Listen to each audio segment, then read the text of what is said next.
Bonjour à toutes et à tous. Aujourd'hui, on se retrouve dans cette vidéo où on va parler de relations hommes-femmes, de la place de l'homme et de la place de la femme. Bonjour à toutes et à tous. Aujourd'hui, on se retrouve dans cette nouvelle vidéo où on va parler de relations hommes-femmes, de la place de l'homme et de la femme dans notre société à travers plusieurs générations. Et à travers mon expérience, bien sûr, je raconte tout ce que je comprends à travers mon expérience et je vous partage tout ça. Alors les amis, il y a trois générations pour moi qui sont importantes pour comprendre le monde actuel. On a la génération de nos grands-parents, arrière-grands-parents. C'est jusque-là où le modèle est resté le même euh, en termes de place, en termes d'équilibre. Alors bien sûr, il y a eu des fluctuations, il y a pas mal de choses qui se sont passées. Mais c'est de là que tout part. Et à partir de la génération de nos parents, ça a commencé à être différent. Les femmes commençaient à avoir plus de droits, commençaient à pouvoir travailler. Hein. Les hommes commençaient à être plus laxes, entre guillemets. Et il s'est passé pas mal de choses à ce moment-là. Et nous, on est le fruit de toute cette évolution, notre génération. J'ai discuté hier avec une dame. Et donc j'ai mon petit papier là, je vais vous lire ce que j'ai pu avoir comme échange avec elle. Donc c'était une dame qui a 78 ans, donc qui a l'âge de mes grands-parents. Et elle m'a parlé de sa vision de la vie, des rapports hommes-femmes, des relations, du mariage et de la vie de famille, ok? Pour elle, c'est normal d'avoir des enfants tôt, alors qu'aujourd'hui c'est très très compliqué. Elle déplore que ses petites filles ne veuillent pas beaucoup d'enfants et veuillent avoir une carrière professionnelle avant de fonder une famille. Parce qu'aujourd'hui, les femmes, pour avoir leur sécurité et pour ne pas dépendre d'un homme, veulent avoir un boulot et une carrière professionnelle. Sauf que le truc, c'est qu'en faisant ça,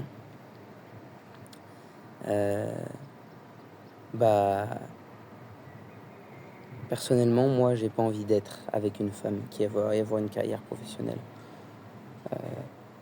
Chacun fait ce qu'il veut, mais c'est pas quelque chose qui va m'attirer premièrement.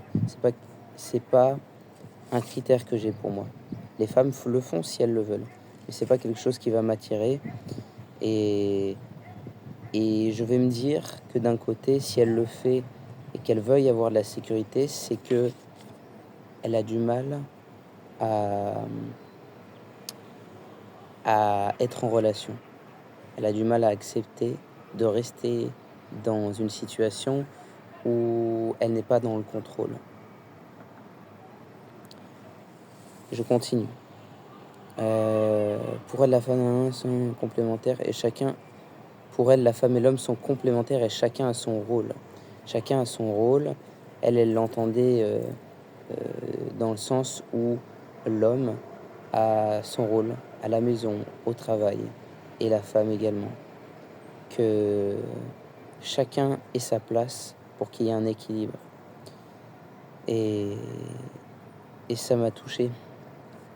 Parce que c'est vrai que dans le monde où on est actuellement, il y a énormément de personnes qui sont perdues. C'est aussi pour ça que je fais cette chaîne, pour ça que je fais cette vidéo. Parce que il faut qu'on rétablisse l'équilibre tous ensemble. C'est ma mission de vous aider à travers mon expérience à rétablir mon équilibre dans ma vie, à rétablir l'équilibre dans vos vies pour ceux pour qui je peux avoir un impact. C'est très important pour moi. Je continue. Elle déplore, non, c'est pareil avec des... Ok. Elle me dit que tous les couples qu'elle voit dans sa vie en général, une bonne partie des couples qu'elle voit dans la vie, eh ben, elle rencontre des personnes qui ont des enfants, qui ont 2-3 ans, et qui ont des parents qui sont déjà divorcés. Donc ça, c'est par rapport à la vie de famille et à l'évolution de l'enfant. Et elle me dit, où est la place de l'enfant là-dedans? Où est sa place à l'enfant? Quand t'as pas de père et de mère qui sont ensemble, que t'as pas de modèle fort masculin-féminin, et que t'as pas de vie de famille stable. Tu évolues dans quel monde? Quelle représentation de la famille tu as? Quelle représentation de l'amour tu as? Comment ton cerveau se développe à ce moment-là? Et ben, je pense que c'est ce qu'on va voir dans les prochaines générations et ce qui a déjà commencé à arriver, c'est-à-dire une santé mentale médiocre. Des hommes et des femmes qui sont très tristes, voire dépressifs, qui ont des maladies mentales. Et c'est bien triste.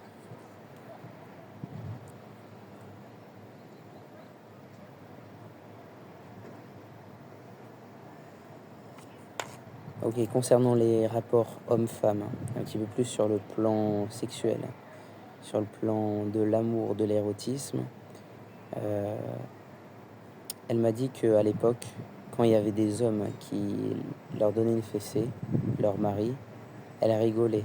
Qu'aujourd'hui, les femmes crient très très vite au viol pour tout et n'importe quoi. Elle m'a dit, elle m'a dit qu'elle avait posé la question à sa fille en lui demandant si ton mari veut faire l'amour, mais que tu ne veux pas, est-ce que tu cries au viol? Et sa petite fille lui a répondu bien sûr.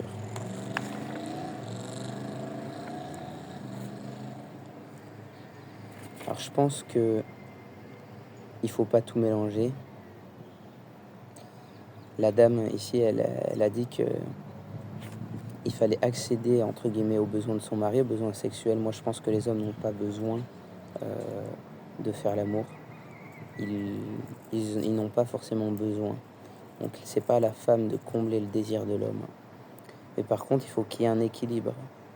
Il faut que, que la fille, s'il lui arrive quelque chose comme ça, elle peut porter plainte, bien sûr.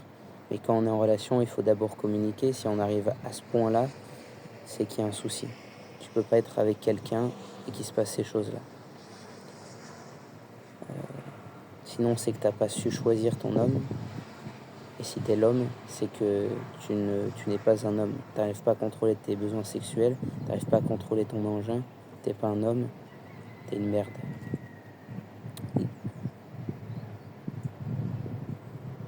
Les femmes, à force de vouloir se protéger, en ayant une carrière professionnelle, en vivant, en essayant d'avoir des carrières, comme les hommes ont pu l'avoir par le passé, et continuent de l'avoir au présent, eh ben elles deviennent elles-mêmes des hommes. Et nous les hommes, on veut pas d'autres hommes, on veut des femmes. Et pour leur santé à elles se rendent même pas compte qu'en faisant ça, elles repoussent les hommes. Et qu'en plus, elles inversent la polarité du féminin et du masculin. Ne sont pas heureuses et n'arrivent pas à trouver des partenaires à long terme pour des relations longues. Je pense, je vais finir là-dessus, que l'équilibre se trouve dans l'équilibre du rôle de chacun, où l'homme peut exprimer pleinement sa masculinité, la femme pleinement sa féminité. À partir du moment où l'un prend le pas sur l'autre et qu'il n'y a plus d'équilibre, la relation ne peut pas être saine et exister de manière durable. Un homme doit pouvoir satisfaire sa femme et exiger des choses d'elle. La femme doit pouvoir attendre des choses d'un homme et respecter ses besoins. Merci à tous. Ciao.